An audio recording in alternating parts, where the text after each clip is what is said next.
Salut! Dans cette vidéo, je voudrais vous présenter 5 différences culturelles entre la Corée du Sud et la France. Certaines de ces différences vont vous surprendre, certaines autres vont peut-être même vous choquer. Le but, c'est de vous emmener un petit peu dans mon univers avec moi à Séoul en Corée du Sud, puisque maintenant je suis résident sud-coréen. Alors juste avant, pour vous donner un petit peu de contexte, pourquoi je me suis retrouvé ici. Il y a un YouTuber qui s'appelle Togen qui vit en Corée du Sud aussi et qui disait une fois, j'avais regardé une de ses vidéos et qui disait, je trouvais que c'était assez intéressant, qu'il y a deux types de personnes qui, en francophone, en français en tout cas, qui immigrent en Corée du Sud. Le premier type de personnes, c'est les gens qui sont fans de K-pop, qui sont fans de dramas coréens. Et donc moi, typiquement, c'est pas mon cas, voilà, c'est-à-dire que les dramas, j'en regarde, mais c'est plutôt pour apprendre le coréen. Et K-pop, voilà, je connais BTS, mais voilà, c'est vraiment très limité dans ma connaissance de la K-pop. Et la deuxième catégorie de personnes, qui sont des gens qui, à la base, étaient fans du Japon et qui, finalement, se sont installés en Corée du Sud. Et moi, je rentre dans cette catégorie-là, puisque depuis très longtemps, à partir du moment où j'ai eu environ 14-15 ans, j'ai commencé à vraiment être fasciné par le Japon, enfin en tout cas à me dire ok, c'est un pays dans lequel j'ai envie de vivre. Et ce qui est assez marrant justement, c'est que j'avais déjà voyagé au Japon et que en fait ce que je faisais, c'est que j'avais décidé d'aller au Japon une fois par an. Et j'avais un ami à cette époque-là, enfin je l'ai toujours d'ailleurs, qui avait commencé vraiment à être fan lui de K-pop, de drama coréen, qui regardait beaucoup de dramas, qui regardait beaucoup de films et qui me parlait de la Corée, qui commençait à apprendre le coréen. Il me disait ouais, la Corée, la Corée, la Corée, la Corée. Et donc je me suis dit ok, comme j'étais dans cette optique de tester de nouvelles choses, de faire de nouvelles expériences, et je me suis dit pourquoi au lieu de partir 3 semaines au Japon, parce que c'était ce que je comptais faire cette année-là, pourquoi ne pas partir 1 semaine en Corée et 2 semaines au Japon, puisque finalement Corée du Sud, Japon, c'est quand même relativement à côté. Et donc c'était en 2016, et c'est ce que j'ai décidé de faire. Et je m'en souviens encore, j'étais début juillet, je prenais l'avion, c'était à Francfort je crois. Et juste avant de prendre l'avion, je me disais mais mince, mais pourquoi j'ai fait ça? Enfin, j'avais plus vraiment envie d'y aller. Avant, je me disais mince, j'ai perdu 1 semaine au Japon, j'aurais pas dû faire ça. Et puis donc voilà, j'avais réservé mon billet, j'avais programmé le voyage comme ça, donc j'y suis allé. Et quand je suis arrivé en Corée du Sud, quand je suis arrivé à Séoul, vraiment j'ai eu le coup de cœur et je me suis dit waouh quoi, c'est vraiment bien. Et voilà, et donc finalement après j'ai hésité pendant un certain temps de me dire ok, est-ce que je vis au Japon, est-ce que je vis en Corée? J'ai testé les deux, j'ai vécu pendant un petit moment à Séoul et j'ai vécu pendant un petit moment à Tokyo et finalement je me suis décidé à m'installer à Séoul. Alors je vais vous partager ces différences. Alors sur quoi je me base pour ces différences? Je me base évidemment sur mon expérience de vie à Séoul. Je me base aussi sur les connaissances coréennes que je peux avoir. Il y a environ une dizaine de Coréens, donc je parle rien de Coréens, je parle pas de Français qui vivent en Corée ou de Coréens qui vivaient en France et qui sont venus en Corée. Je parle bien de Coréens qui sont nés en Corée, voilà, que je connais de façon plus ou moins. Alors ça dépend des personnes que je connais soit vraiment bien, soit que je connais un tout petit peu, avec qui j'ai pu avoir des discussions. Et ça me permet aussi justement de mieux comprendre certaines choses. La dernière chose que je voudrais vous dire, si vous connaissez pas du tout la Corée, c'est que évidemment le but ici c'est de prendre des différences qui vont un petit peu justement vous surprendre. Mais ce que je voudrais dire, c'est que voilà, j'adore ma vie à Séoul. Voilà, j'adore Séoul, j'adore ce pays, j'adore la Corée du Sud, j'adore la vibe qu'il y a ici et que je trouve que c'est un pays génial et que en tout cas moi personnellement je retournerai pas du tout en France. J'ai pas du tout envie même si j'ai la France, même si j'aime la France et que ça reste mon pays, je veux dire, mais voilà, en termes de vivre, voilà, mon projet c'est de rester en Corée parce que je suis très bien ici, je suis très heureux ici. C'est vraiment un pays cool et je vous encourage réellement à venir à Séoul. C'est vraiment cool. Alors la première différence entre la France et la Corée, qui est peut-être l'une des différences les plus impressionnantes pour les Français, c'est la notion de respect hiérarchique. C'est-à-dire que, alors moi, j'ai pas une énorme expérience en termes de salariat, puisque maintenant je suis entrepreneur, ça va faire 6 ans que je gagne ma vie en tant qu'entrepreneur, donc entrepreneur sur Internet. Donc j'ai plus vraiment, je suis un peu déconnecté du monde du salariat, mais j'ai quand même fait des jobs étudiants et j'ai été aussi salarié. Je travaillais dans le fast-food pendant quasiment 5 ans. Et en France, globalement, la vision des choses par rapport à son patron, c'est que bon bah ok c'est mon patron ou ok c'est mon manager, mais ça reste un être humain. Voilà, on va voir les choses de cette façon-là. Et donc bon bah si à un moment donné il nous dit vraiment quelque chose qui nous convient pas, on va lui faire comprendre que voilà. En Corée c'est pas du tout le cas. D'ailleurs je vous encourage à regarder le drama coréen, donc la série coréenne Miseng, si vous l'avez jamais vu, parce que alors il y a peut-être certaines choses qui sont un petit peu exagérées, mais ça montre quand même un petit peu cet univers des compagnies, donc des entreprises coréennes, où il y a vraiment cette notion où quand c'est mon chef, donc chef, quand je dis chef, je ne parle pas du boss de la compagnie, je parle bien de quelqu'un qui est supérieur à moi en termes de hiérarchie, ça peut être juste un cran au-dessus de moi en termes de hiérarchie parce que tout est bien hiérarchisé. À ce moment-là, vraiment, je lui dois un respect et il n'est pas question de lui répondre, il n'est pas question de ne pas faire ce qu'il me dit. Voilà, c'est vraiment, il y a vraiment cette notion de respect hiérarchique qui est très très importante. Alors, encore une fois, c'est pas une règle générale, ça tend quand même à s'assouplir de ce que on a pu me dire, parce que moi effectivement j'ai jamais travaillé dans une compagnie coréenne, ça tend à s'assouplir et ça dépend des entreprises, c'est-à-dire qu'il y a vraiment déjà les entreprises étrangères qui sont en Corée, c'est pas comme ça, et puis il va y avoir plutôt des entreprises qui sont, on va dire, plutôt progressiste. Et alors bon, entendons-nous, progressiste, ça reste quand même, on va pas s'amuser, je pense, à répondre au patron, ce genre de choses, mais qui sont un petit peu plus dans un mode détente. Et puis, il y a des compagnies qui sont plutôt dans cette vibe-là, qui sont toujours dans cette vibe-là. Mais la Corée, c'est quand même, et je pense que c'est l'une des différences par rapport au Japon, la Corée a quand même vraiment une tendance à évoluer assez rapidement. Et je pense que c'est vraiment un phénomène qui est en train voilà, il y a toujours ce respect hiérarchique, mais on tend quand même à s'assouplir, ça tend vers l'assouplissement. La deuxième différence, et que moi je trouve assez, parce que c'est vraiment dans ma vie quotidienne et que je trouve assez surprenante, qui peut être marrante, voire peut-être des fois un petit peu agaçante, c'est le fait que on va vous pousser dans le métro. Alors quand je dis on va vous pousser dans le métro, je ne parle pas des rush hours qui peuvent être à Séoul, qui peuvent être à Paris par exemple, où effectivement il y a beaucoup de monde et donc du coup vous allez être poussé. Non, je ne parle pas de ça. Je parle du fait que en France, quand vous voulez passer dans le métro, imaginons que vous vouliez sortir du métro, vous vouliez rentrer dans le métro et que objectivement il y a deux personnes et que vous voyez bien que ça passe pas, c'est-à-dire que vous vous dites ok je voudrais passer entre les deux, bon pour pas les déranger, mais vous voyez bien que ça passe pas, vous allez dire excusez-moi, pardon, je voudrais passer, s'il vous plaît, je voudrais passer. En Corée on va pas vous dire ça, c'est-à-dire qu'en Corée, enfin à Séoul en tout cas, ça va pas du tout se passer comme ça, c'est-à-dire que vous allez sentir quelqu'un qui force pour passer derrière vous, surtout si à un moment donné vous venez en touriste et que vous avez un sac à dos, vous allez sentir comme ça, et vous allez regarder quelqu'un et vous allez vous apercevoir qu'il y a quelqu'un derrière qui est en train de forcer pour passer. Et notre réaction en tant que Français, c'est-à-dire que ce genre de situation se passerait en France, bon, les gens diraient écoutez, voilà, demandez-moi, je vais me pousser, demandez simplement de me pousser, je vais me pousser. En Corée, ça va pas se passer comme ça. C'est-à-dire qu'en Corée, dans ce que je peux constater, dans 99% des cas, les gens vont forcer, en tout cas vont pousser, alors pas violemment, mais vont pousser pour que vous compreniez qu'il y a quelqu'un qui est en train de vous pousser, que vous laissiez passer, tout simplement. Et ça peut être encore un petit peu plus extrême parce qu'il faut savoir que ici, justement, toujours dans cette optique de respect hiérarchique, les personnes âgées, il n'y a personne qui leur dit rien en gros parce qu'ils sont âgés, donc on leur doit le respect, donc on leur dit absolument rien. Et ils ont tendance vraiment à faire des choses des fois qui sont quand même assez borderline.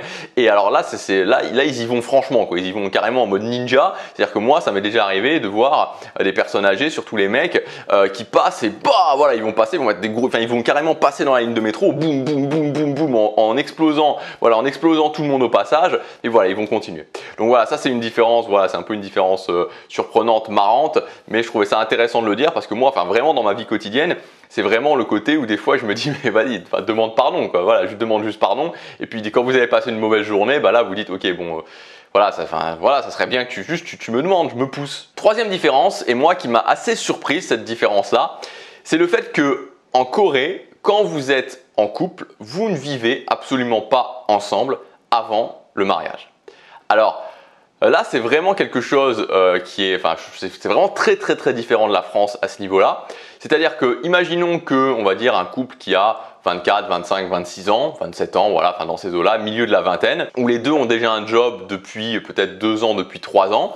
Ce qui va se passer, c'est que les deux vont vivre chez leurs parents, mais que vous n'allez absolument pas vivre en couple. En France, typiquement, si vous avez 25 ans, 26 ans, 27 ans, que vous avez un job depuis 2-3 ans, vous allez vous mettre avec quelqu'un, vous allez peut-être rester 1 an avec cette personne, et puis au bout d'1 an, si ça se passe bien, si vous avez des projets, vous allez dire peut-être se prendre un appart, ou tu vas peut-être emménager chez moi, ou ça dépend de la situation, mais on va essayer de se réunir, on va pas rester comme ça ad vitam aeternam.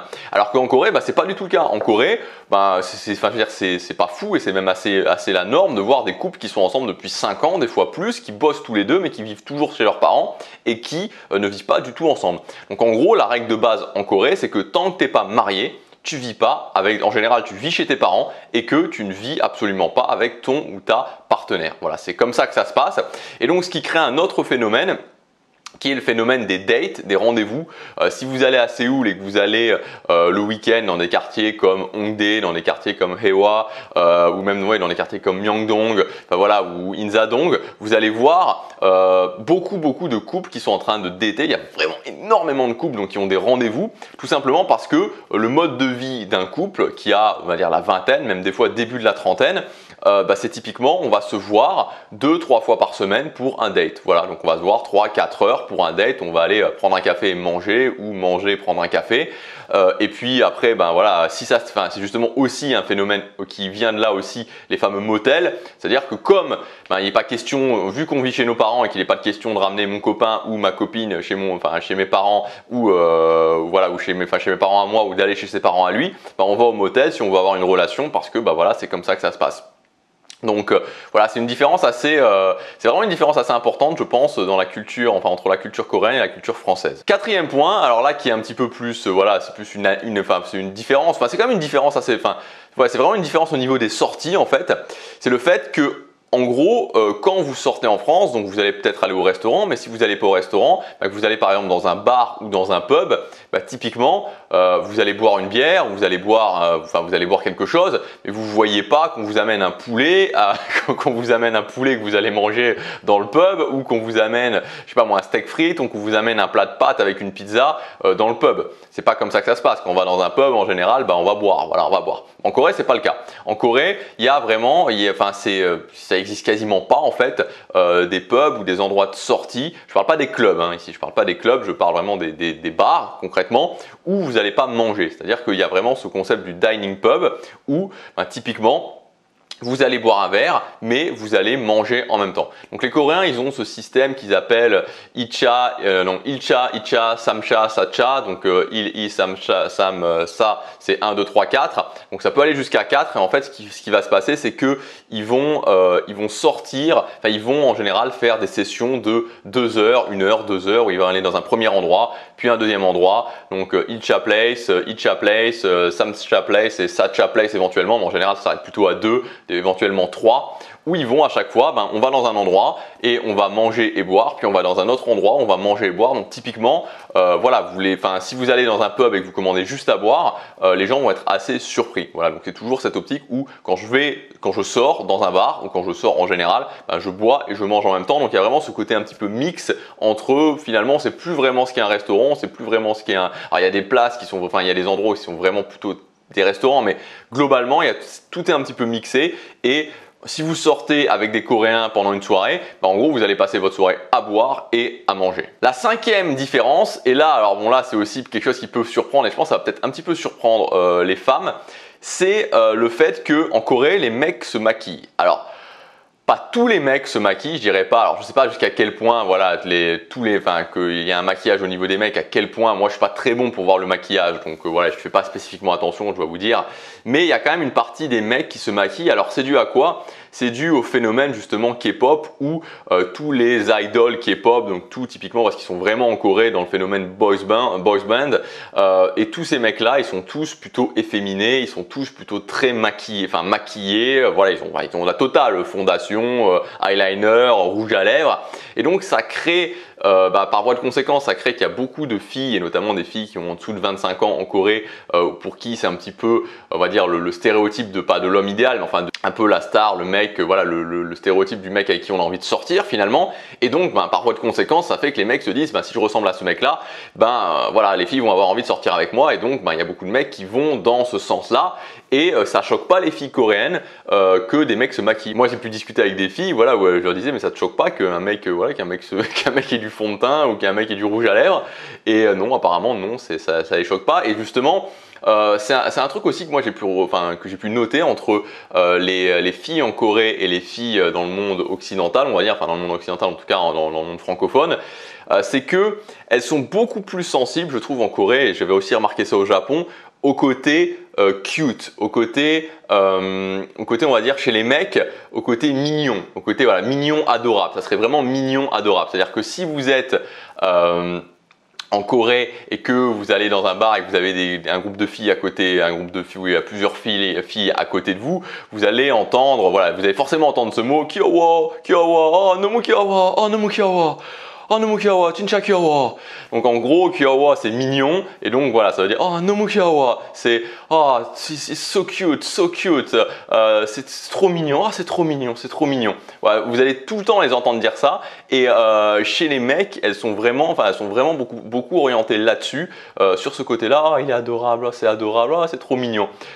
Beaucoup plus je trouve que les filles françaises. Voilà pour ces différences. Une petite différence bonus que j'ai rajoutée, qui là aussi peut être un petit peu surprenante, c'est le fait qu'en Corée, en tout cas à Séoul, l'idéal de vie, c'est-à-dire que l'idéal de vie d'un couple d'un couple avec une famille, ça va être de vivre dans ce qu'ils appellent des apateux, donc des appartements, en gros des gros buildings. Alors je vous ai mis une petite vidéo, normalement on devrait y avoir une vidéo qui devrait être un petit peu au milieu là que j'ai fait à l'iPhone, juste sur la vue parce que là je suis dans le quartier de Mapo, je suis au 32e étage et donc je vous ai montré un petit peu ce que je pouvais voir. Et donc dans la vidéo normalement je vous ai montré un petit peu sur la droite où on en voit 2-3 de près et puis il y a vraiment un petit peu plus loin si vous voyez dans les endroits qui sont un petit peu qui sont pas vraiment dans le centre parce que là je suis vraiment dans le centre de Séoul qui sont vraiment ce que j'appellerais des champs d'appartements comme ça où vous avez des dizaines et des dizaines de gros buildings où les Coréens, enfin voilà, c'est un petit peu quand vous vivez dans Séoul, c'est un petit peu le rêve coréen de vivre dans ces buildings là et c'est une différence justement c'est une différence vraiment culturelle je trouve parce qu'en France on va vraiment fuir ça, c'est à dire que ça représente vraiment les cités comme on les faisait dans les années 70, dans les années 80, ces grosses barres d'immeubles où je pense que 99% des Français n'ont pas envie de vivre là-dedans, mais en Corée justement c'est très recherché et en plus c'est très cher. Il faut savoir que l'immobilier est très cher à Séoul et que dans un quartier tout à fait normal, je ne parle pas de quartier cher comme Gangnam par exemple, mais dans un quartier tout à fait normal, dans un appartement, dans un immeuble comme ça, donc un appartement comme ça, qui va pas être dans les plus gros, on va dire un appartement de 70-80 mètres carrés, vous allez, le ticket d'entrée il est à 300, 350 000, 400 000 euros. Et on est vraiment loin des appartements les plus chers. Donc voilà, c'était la dernière, la différence bonus. J'espère que cette vidéo vous aura fait un petit peu découvrir la Corée. Encore une fois, comme je l'ai dit, c'est un pays, moi c'est un pays que j'adore. Je prends vraiment beaucoup de plaisir à vivre ici. Il y a aussi quelque chose de supplémentaire, qui pour moi reste assez incroyable et même aujourd'hui j'ai vécu plusieurs mois en Corée et ça reste toujours, et même au Japon avant, donc ça reste c'est un petit peu la même chose à ce niveau-là, c'est le niveau de sécurité. Il y a un niveau de sécurité qui est absolument, mais c'est délirant le niveau de sécurité qu'il y a ici, quoi. Franchement, c'est-à-dire que, en fait, ce qui se passe, c'est que vous pensez même plus à la sécurité en fait. Vous pensez même plus à la sécurité quand vous êtes ici, vous cherchez même plus à savoir, vous sortez la nuit, il est 1h, il est 2h, il est 3h. Moi je suis pas spécifiquement un oiseau de nuit, mais je veux dire même à 22h, 23h, vous sortez. En fait, vous réfléchissez même plus à ça. Vous réfléchissez même plus parce que il y a pas quoi. Alors, il doit y en avoir, mais je veux dire moi, il n'y a jamais un seul endroit, un seul moment où je me suis senti un tout petit peu en insécurité à Séoul. Donc ça, à ce niveau-là, c'est vraiment incroyable. Franchement, c'est vraiment incroyable. Voilà, donc c'est très agréable à vivre. Je vous encourage à venir ici et qui sait, vous aurez peut-être le coup de cœur et vous déciderez peut-être de vous installer à Séoul. J'espère que la vidéo vous aura plu et je vous dis à demain pour la prochaine. Chaque jour compte.